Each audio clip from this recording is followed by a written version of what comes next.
ভাইয়া এক piece Naga wings দিন তো। ভাইয়া নাগা উইস তো এক পিস হয় না, নাগা উইস তো 6 পিস হয়। ও আচ্ছা, তো ভাইয়া 6 পিসের প্রাইস কত? 180 টাকা। আচ্ছা ঠিক আছে, আমার দেন। আচ্ছা ঠিক আছে, আপনি বসেন, আমি দিচ্ছি।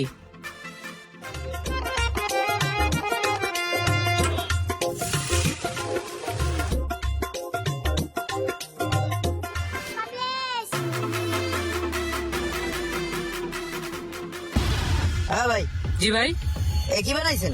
নাগা উইস বা নাগা উইংস বানাইছেন? এ বিলায়েন আপনি, এটা খাই দেন তো। কি বানাইছেন?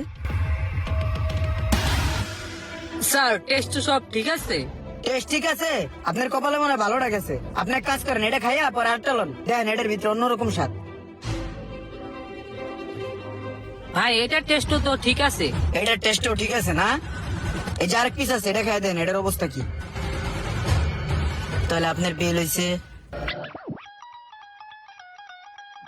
ভাইয়া, বিলটা। Thank you so much. Sir 30 টাকা কেন? 30 টাকা কেন বুঝেন না? জি না স্যার। 180 ভাগ 6 পার পিস উইংস এর দাম পড়ছে হচ্ছে 30 টাকা করিয়া। ব্যাপারটা তো হজম হলো না স্যার। খাবারটা হজম হয়েছে? জি স্যার।